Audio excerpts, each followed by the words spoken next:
কোথায় গেলে? বাজারের থলিটা দাও। বাবা টুকি। ব্যাস, সুখের মুহূর্তে সাক্ষাৎ অপদেশে হাজির হয়ে গেল। ও মা, জামাই বাবা যে! এসো এসো এসো, তা মিনু কোথায়? মিনু মিনু আসছে। ও মা গো, আমার বড্ড খিদে পেয়েছে, তাই তার আগেই দৌড়াতে দৌড়াতে চলে এলাম। ভালো করিনি বাবা? এমন হ্যাংলা জামাই আমি কখনো দেখিনি বাবা। বেশ করেছো বাবা, বেশ করেছো, খুব ভালো করেছো। তা কি খাবে বলো? মুড়ি না লুচি? এ মা, শ্বশুর বাড়ি এসে মুড়ি আবার কেউ খায় নাকি? আমি লুচি খাবো। ঠিক আছে ঠিক আছে, আমি এক্ষুনি লুচি আর আলু চচ্চড়ি বানিয়ে দিচ্ছি। দেখো দেখো দেখো, আমার বউয়ের আধিক্যতাটা দেখো। আমার জন্য জীবনে লুচি ভাজে না, কিন্তু জামাইয়ের জন্য। না না না, আলু চচ্চড়ি না, আমি আলুর দম খাবো। বাবা, ও বাবা, আমায় আলু খাওয়াও না বাবা। ঠিক আছে বাবা, ঠিক আছে, তাই খাবে তাই খাবে। এই শুনছো, তুমি আর সঙ্গের মতো দাঁড়িয়ে থেকো না, যাও যাও, তাড়াতাড়ি বাজার থেকে পাকা রুই আর গলদা চিংড়ি নিয়ে এসো, যাও। এই জামাই যে আমার হাতে এসব খেতে খুব ভালোবাসে, যাও না, যাও। যাও, এখন গুচ্ছের খরচের ধাক্কা সামলাও।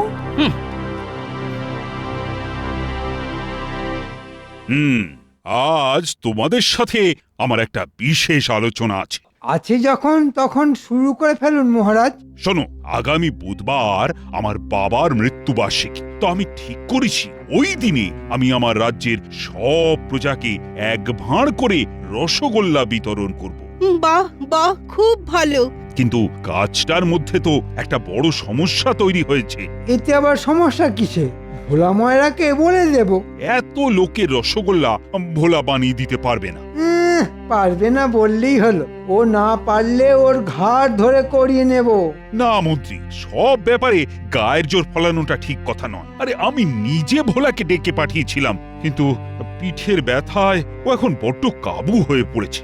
তাহলে কি হবে? তাহলে এক কাজ করুন মহারাজ, ভালো হালুইকর ঠাকুর এনে বাড়িতে ভিয়েন বসান। আমিও সেটাই ভেবেছি, কিন্তু বাড়িতে ওই ভিয়েন বসানোর যে মেলা হ্যাপা, ও তো হ্যাপা সামলাবে কি? কেন মহারাজ, আমি আছি কি করতে? শুধু টাকা দিয়ে দিন, দেখবেন ভালো ছানা আর হালুইকর এনে আমি সব করিয়ে দেব। সেই সাথে মোটা রকমের টাকা পয়সা পকেটে ভরে ফেলবো। হ্যাঁ, না মন্ত্রী না, মানে তোমার ওপর ঠিক ভরসা করতে পারছি না। কি বলছেন কি মহারাজ? আমি এ রাজ্যের মন্ত্রী, আপনার পরেই আমার স্থান, আর সেই আমাকে আপনি ভরসা করতে পারছেন না? অতীতে তুমি বহুবার বহু কাজে আমাকে ডুবিয়ে ছেড়েছো, তাই এবার আর পারছি না। গোপাল, তোমাকে এই দায়িত্ব নিতে হবে। আপনার দেওয়া দায়িত্ব আমি মাথা পেতে নিলাম মহারাজ। যা, গোপাল দায়িত্ব নিয়ে নিলে আমার পকেট ভরবে কি করে? হ্যাঁ মহারাজ, এবারের মতো আমাকে দায়িত্বটা দিয়েই দেখুন, কথা দিচ্ছি ডোবাবো না। আর হয় না মন্ত্রী, একবার যখন সিদ্ধান্ত নিয়েই ফেলেছি তখন আর নড়চড় হবে না। গোপাল, আজ বিকেলে আমার কাছ থেকে টাকা কড়ি নিয়ে কাজ শুরু করে দাও, বুঝলে? হাতে কিন্তু বেশি সময় নেই। যথা আজ্ঞা মহারাজ। ঠিক আছে, গোপাল আপনাকে না ডোবালেও আমি এমন ভাবে গোপালকে ডুবিয়ে ছাড়বো যে আপনাদের দুজনেরই ভরাডুবি হবে। আমায় তো চেনেন না। হ্যাঁ,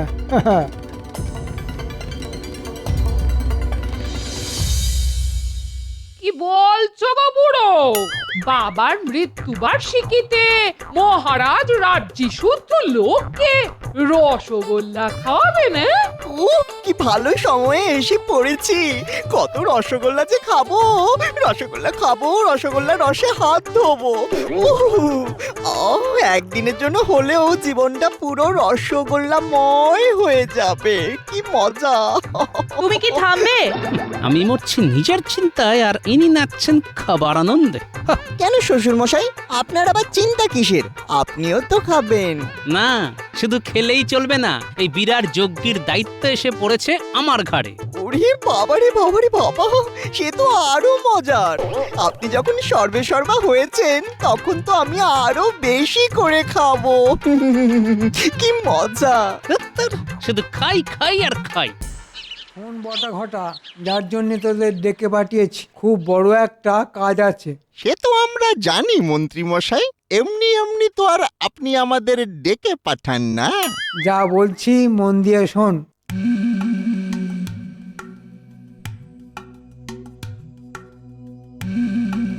তাহলে বুঝতে পারলি তো তোদের কি করতে হবে? কেন বুঝতে পারবো না মন্ত্রী মশাই, আমরা কি এতই বোকা নাকি? তবে এই কাজের জন্য কত পাবো? নগদ টাকা হয়তো দিতে পারবো না, তবে প্রাণ ভরে ওই বস্তুটি খেতে পাবি। এ মা, হাতে নগদ নারায়ণ কিছু আসবে না? চেপে যা ঘটা, চেপে যা। দরকার কি নগদ নারায়ণে? পুষিয়ে নেব ঘেঁটনে।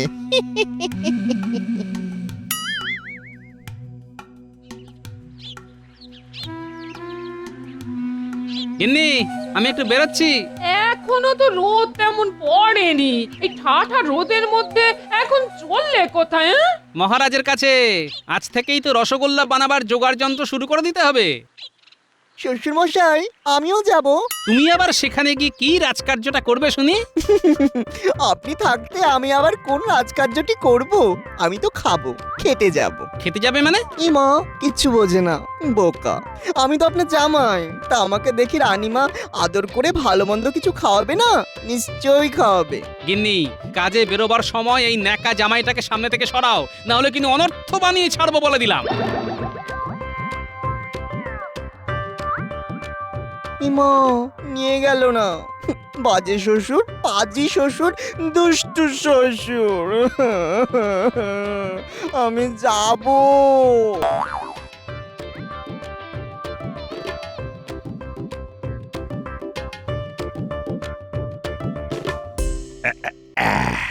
এই নাও গোপাল, এখন এটা রাখো, দরকার পড়লে আবার চেয়ে নিও। তবে রসগোল্লা যেন খুব ভালো হয়, মানে লোকে খেয়ে যেন ধন্য ধন্য করে। জানো তো গোপাল, শুনেছি আমার শ্বশুর মশাই নাকি রসগোল্লা খেতে খুব ভালোবাসতেন। তাই তোমাদের মহারাজের ইচ্ছে রাজ্যের সকলকে রসগোল্লা খাওয়াবেন। আপনি কোনো চিন্তা করবেন না রানীমা, কালই আমি হালি শহর যাব।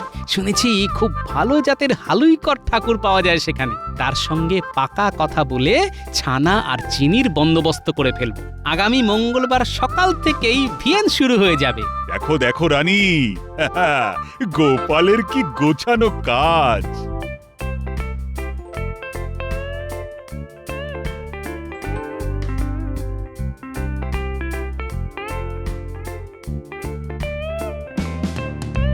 শোন, কড়াইয়ে জল গরম হয়ে গেলেই তাতে চিনি ছেড়ে দিবি। ওফ, এখনো ছানা এসে পৌঁছয়নি। এসে গেছি গো হালুইকর দাদা, নাও নাও নাও, এবার ছানা দেখে বুঝে নাও। শোন, তোদের মধ্যে দুজন সব ছানা জাঁকে বসিয়ে দে। তাড়াতাড়ি কর, হাত চালিয়ে কর দেখি। সমস্ত কাজ সেরে ফেলতে হবে। অনেক অনেক রসগোল্লা বানাতে হবে কিন্তু।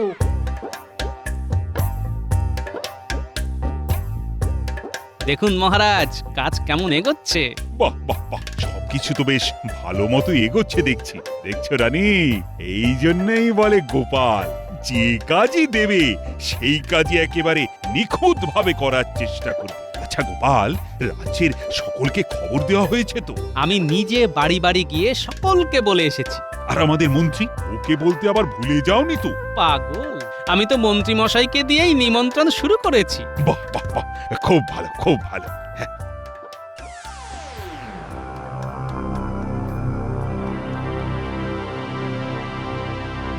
এতক্ষণে মনে হয় ওদিকের কাজকর্ম শুরু হয়ে গেছে। ফাঁকা মাঠে লাঠি ঘুরিয়ে গোপাল হয়তো খুব মাতব্বরি করছে।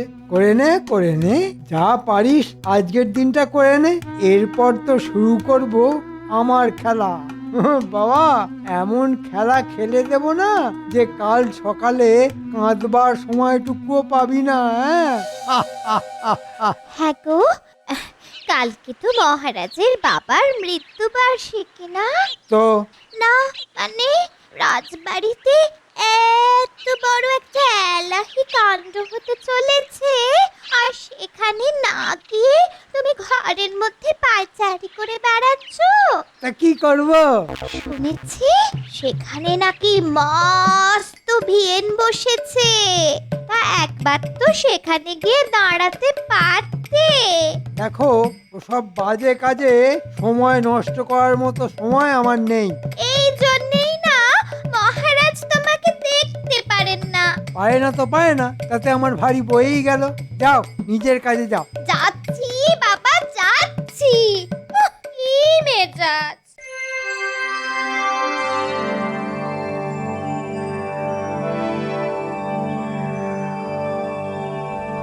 গোপাল দাদা, ও গোপাল দাদা, একটা খেয়ে দেখবে নাকি? হে বালাই ষাট, এসব অতিথি নারায়ণের সেবার জন্যে, তাই তারা আগে খেয়ে ধন্য ধন্য করবে, তারপর তো আমরা খাবো। নাও ভাই নাও, তাড়াতাড়ি সব কাজ গুছিয়ে ফেলো, সাঁঝের আধার নামতে কিন্তু আর বেশি দেরি নেই।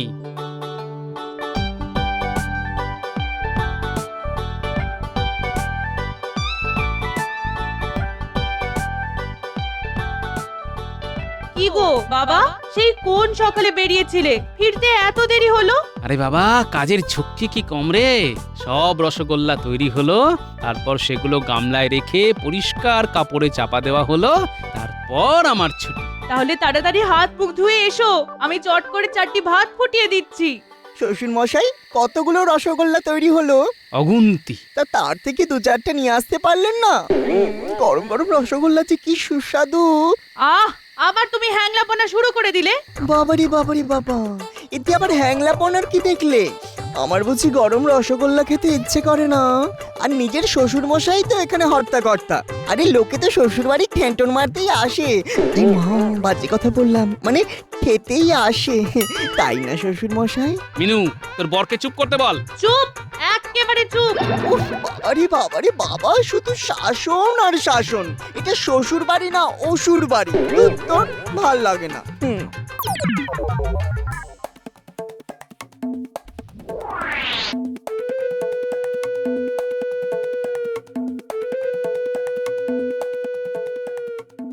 তাড়াতাড়ি, খুব তাড়াতাড়ি।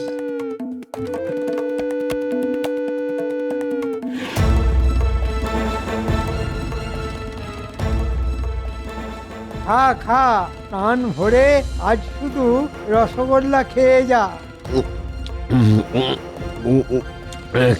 কিন্তু কিন্তু আর যে পেটে ঢুকছে না। ঢোকা ঢোকা, চেপে চেপে পেটের মধ্যে ঢোকা। মানে কটা যদি বাড়ি নিয়ে যাই? খবরদার, বাড়ি নিয়ে যাওয়ার কথা ভুলেও উচ্চারণ করবি না। ধরা পড়ে গেলেই কিন্তু চিত্তির। পেট পুড়ে খাওয়ার পর যেটুকু বেঁচে যাবে সেগুলো মাটি খুঁড়ে পুঁতে দিবি। মনে রাখবি, সব প্রমাণ লোপাট করে দিতে হবে।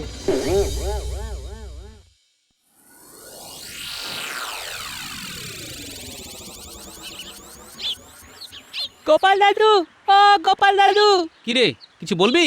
আজ তো রাজবাড়িতে রসগোল্লার নেমন্তন্ন, আমরা যাব তো?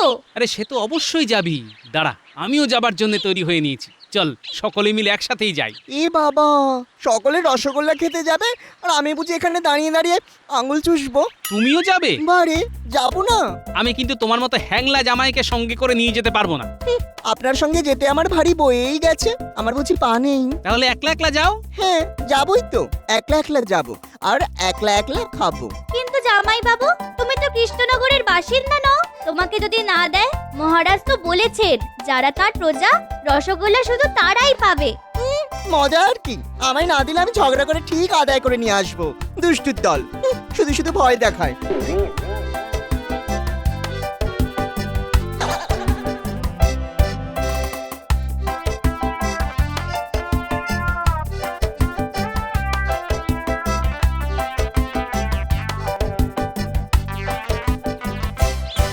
আরে অনেকক্ষণ তো দাঁড়িয়ে আছি, কখন রসগোল্লা দেবে বলতো?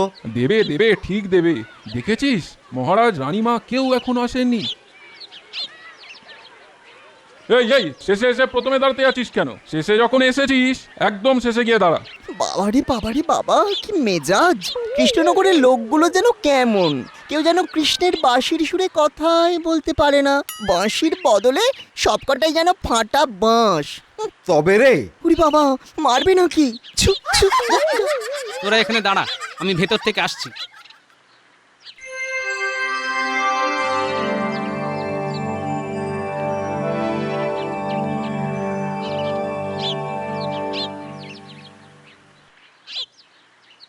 কি গোপাল, মহারাজ আর রানীমা তো তোমার প্রশংসায় একেবারে পঞ্চমুখ। রসগোল্লা নিয়ে খুব নাকি খেলা দেখিয়েছো। আপনার খেলার কাছে এতে অতি সামান্য খেলা মন্ত্রী মশাই। তাহলে স্বীকার করলে তো আমি তোমার গুরুমশাই। অবশ্য আমার খেলা তুমি একটু বাদেই টের পাবে। তবে জানেন তো মন্ত্রী মশাই, গুরুরও গুরু থাকে।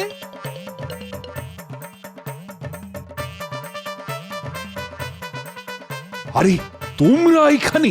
চলো চলো তাড়াতাড়ি রাজবাড়ির দরজায় চলো। বেলা যে বয়ে যায়। হাই, কে আছিস?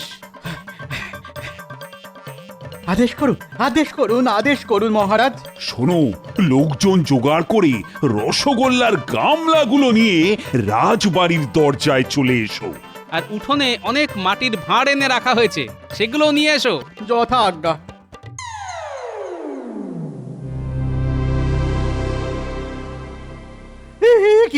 কি দেখছি? কোনো গামলাতেই তো রসগোল্লা নেই, সব তো ফাঁকা। এই কোথায় গেল?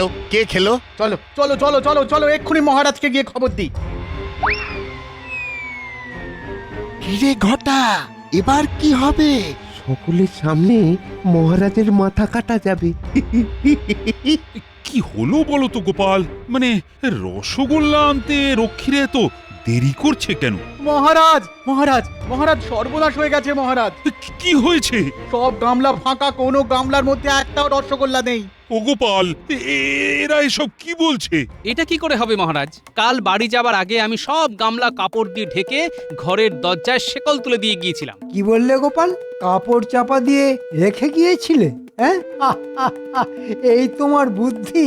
জানো না কৃষ্ণনগরে ধেরে ইঁদুরের উৎপাত কিরকম বেড়ে গেছে? তাই বলে ইঁদুরে সব রসগোল্লা খেয়ে ফেললো? কেন, তুমি জানো না ইঁদুর কি খেতে পারে আর কি পারে না? দেখুন মহারাজ, দেখুন, কার ওপর দায়িত্ব দিয়ে আপনি নিশ্চিন্ত হয়ে বসেছিলেন।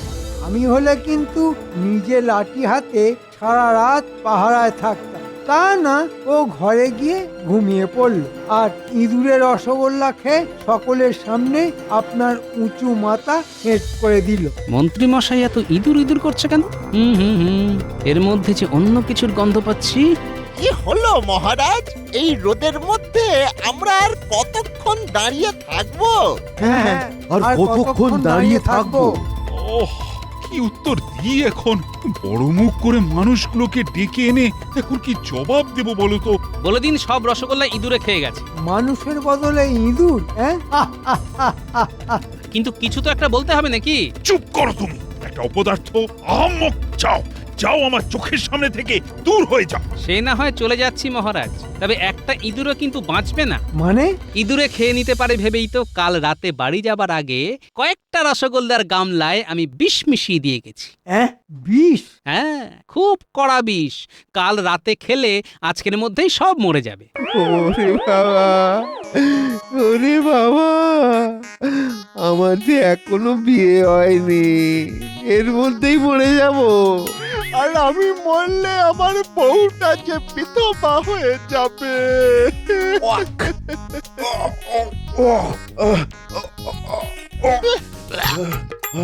ওরে বাবা, পেট থেকে বুক সব যে গুলিয়ে উঠছে।